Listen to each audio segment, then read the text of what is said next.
Hormuz প্রণালীর নিয়ন্ত্রণ নিয়ে নতুন করে যুক্তরাষ্ট্র ও ইরানের পাল্টাপাল্টি আক্রমণ মধ্যপ্রাচ্যকে এখন যুদ্ধ পরিস্থিতির দিকে ঠেলে দিয়েছে।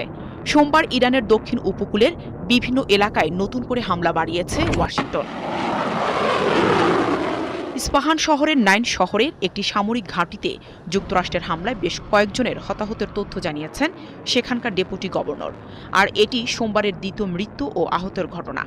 এর আগে ইরানের মাশহার এলাকায় কৃষি পানি পাম্পিং স্টেশনে মার্কিন হামলায় আরও হতাহতের ঘটনা ঘটে। একই সময় বন্দর আব্বাস, সিরিক ও জাক্স বন্দরনগরী এবং কেশম দ্বীপেও বিস্ফোরণের খবর পাওয়া গেছে। এ সময় বন্দর আব্বাসে লুকাস নামে একটি মার্কিন নির্মিত ড্রোন ভূপাতিত করেছে দেশটির নিরাপত্তা বাহিনী। আর গত ২৪ ঘণ্টায় ইরানের অন্তত ১৪০টি লক্ষ্যবস্তুতে ব্যাপক হামলা চালায় মার্কিন বাহিনী। এর জবাবে যুক্তরাষ্ট্রের সামরিক ঘাঁটি ও স্থাপনাগুলোকে লক্ষ্য করেই বাহরাইন, কুয়েত, ওমান ও জর্ডানে পাল্টা হামলা চালায় তেহরান। এরই মধ্যে ইরানের ভূখণ্ড থেকে ছোড়া ৪টি ক্ষেপণাস্ত্র ভূপাতিত করার দাবি করেছে জর্ডান। তবে গতকাল রবিবার এই সংঘাতের জেরে বিশ্বের গুরুত্বপূর্ণ জ্বালানি পথ হরমুজ প্রণালী আবারও বন্ধ ঘোষণা করেছে তেহরান। যদিও এই জলপথ দিয়ে বাণিজ্যিক জাহাজ চলাচল অব্যাহত রয়েছে বলে দাবি করেছে মার্কিন বাহিনী। তবে ইরান জানিয়েছে, পরবর্তী নির্দেশ না দেয়া পর্যন্ত বন্ধ থাকবে হরমুজ প্রণালী। সোমবার এই প্রণালীতে ২টি জাহাজকেও আটকে দিয়েছে আইআরজিসি।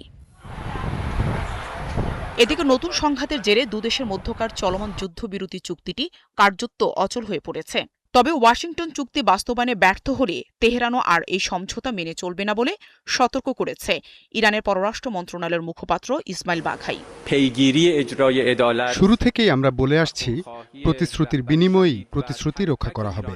অপরপক্ষ যতক্ষণ পর্যন্ত তাদের প্রতিশ্রুতি মেনে চলবে, কেবল ততক্ষণেই আমরা আমাদের দায়বদ্ধতা পালন করব। এই পরিস্থিতিতে ইউরোপীয় ইউনিয়নের পররাষ্ট্রমন্ত্রীরা সংকট সমাধানের লক্ষ্যে একটি জরুরি বৈঠকের ডাক দিয়েছেন।